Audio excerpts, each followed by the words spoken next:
semuanya, kembali lagi bersama Sevi di Big Info Talks. Kali ini karena kita kemarin udah ngomongin soal dunia digital marketing dan agency, nah sekarang waktunya kita ngomongin tentang penggunaan ads di zaman yang sekarang canggih banget ini loh. Terus juga karena zaman ini udah makin canggih, biasanya digital marketing itu kan sangat dekat nih dengan penggunaan ads. Terus juga seperti yang kita tahu, pastinya masih banyak banget teman-teman yang bingung sama penggunaan ads dari budgeting, terus juga placement ads-nya di mana yang bagus dan cocok dan efektif.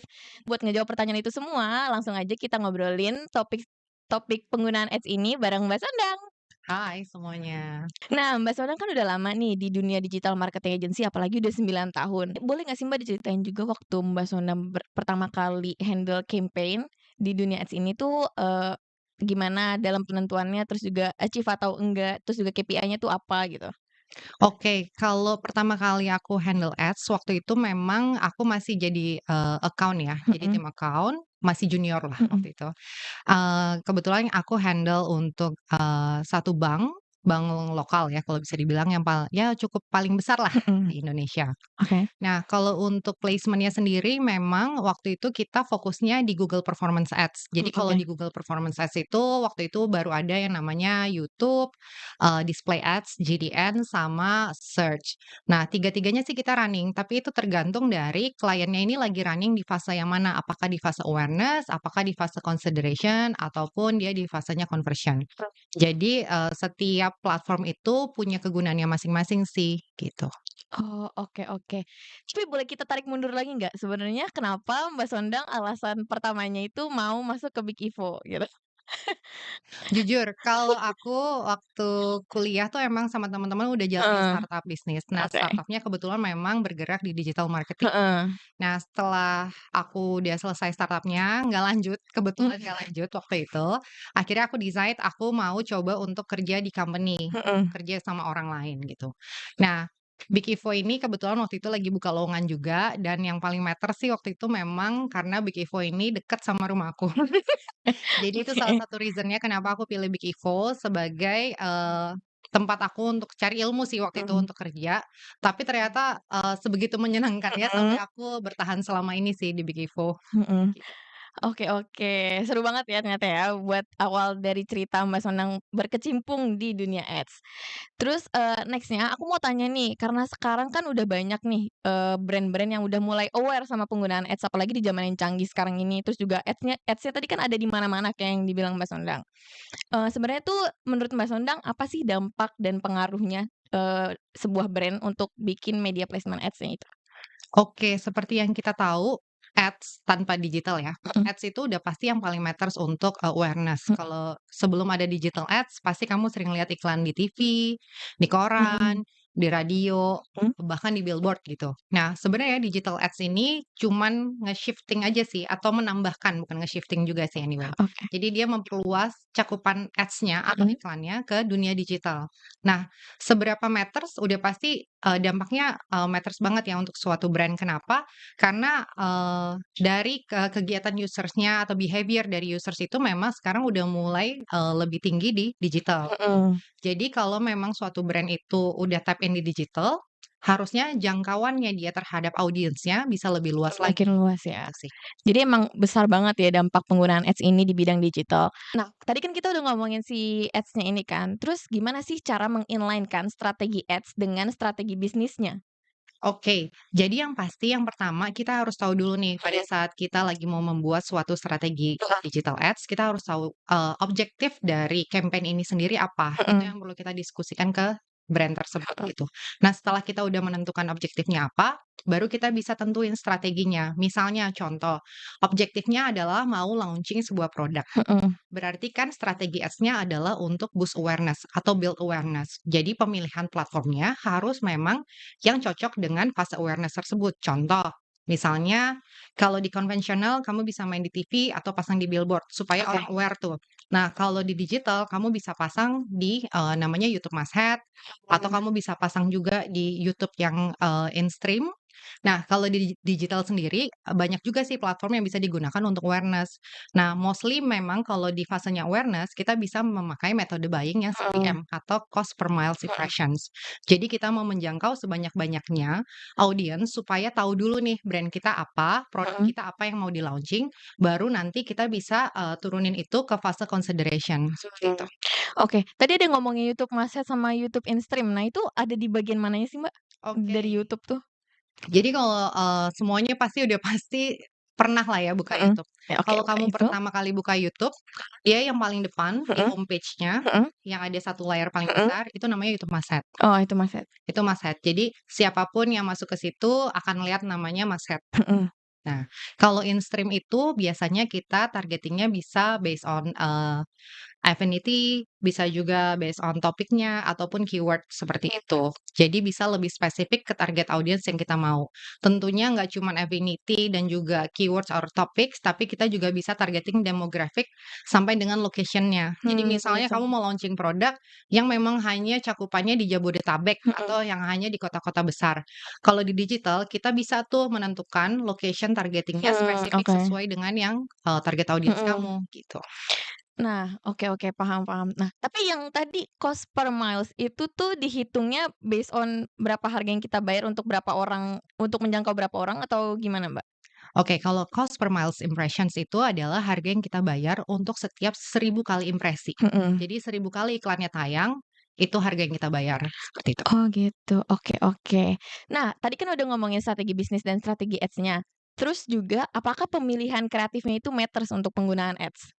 Oh tentu, Mhm, kreatif itu juga matters untuk, ads-nya sendiri. Jadi untuk setiap funneling, awareness, mhm, consideration, sampai dengan conversion pastinya kreatifnya harus berbeda. mhm, Kenapa? Karena message yang disampaikan juga harus berbeda. mhm, Ketika di fase awareness, pasti kamu mau ngasih tahu ke users atau mhm. audience kamu, "Ini produknya loh," gitu. Oke, Terus pada saat di consideration, pasti message-nya udah lowering the funnel lagi kan, kamu mhm. pengen tahu, "Kenapa sih harus beli produk kita?" Oke oke, Sampai dengan nanti di fase conversion, message-nya juga harus beda. mhm, Kayak, "Check out sekarang, ada promo nih 50% mhm. atau, promonya 20% atau dalam waktu terbatas," seperti itu. Jadi, itu meningkatkan urgensi users atau audiens kita untuk check out di fase conversion, seperti itu. Oh gitu. Tapi, apakah setiap platform itu berbeda-beda untuk kreatifnya? Kayak misalkan di Twitter kan kita cuma kita bisa nggak sih Mbak, di Twitter tuh ads pakai gambar juga? Bisa kan ya? Bisa. Oke, tapi untuk berapa katanya itu ditentuin nggak Kalau di setiap platformnya? di digital marketing Mhm, atau di digital ads sih sebenarnya gini, nggak ada batasan penggunaan katanya berapa. Tapi kalau aku lihat selama ini, khususnya untuk market Indonesia yang mereka tuh lebih suka ngelihatnya yang, oh pas lihat udah tahu nih message-nya mau apa. mhm, Jadi semakin pendek semakin baik. Jadi langsung hit ke audiens tuh sebenarnya apa sih yang mau disampaikan gitu. Kalau mhm, terlalu panjang, nanti mereka juga nggak sampai nih mhm. message-nya apa sih sebenarnya yang mau disampaikan gitu. Oh, oke oke. Berarti cukup matters lah ya pemilihan kreatif itu buat masing-masing platform dan juga kalau misalkan emang mau dibuat ads-nya gitu ya? Betul. Oke. Nah, tadi udah ngomongin strategi ads-nya, bisnisnya, terus juga kreatifnya. Sekarang ke budgeting nih. Ini kan tanda tanya besar banget nih kan buat orang-orang yang belum paham tentang dunia ads itu sendiri. Nah, itu gimana caranya kita ngeestimasiin budget untuk sebuah, campaign yang mau kita jalanin? Oke, kalau di setiap platform itu pasti ada tools-nya. Mhm. Jadi ada namanya, Rich Planner, biasanya di Oh. Google ada, Mhm, di Facebook atau di Meta tuh ada, kemudian di TikTok juga ada. mhm, Jadi biasanya kita masukin dulu nih target audiens kita tuh sebenarnya di usia berapa, gender-nya apa, location-nya apa, dengan affinity-nya apa sih sebenarnya, sorry.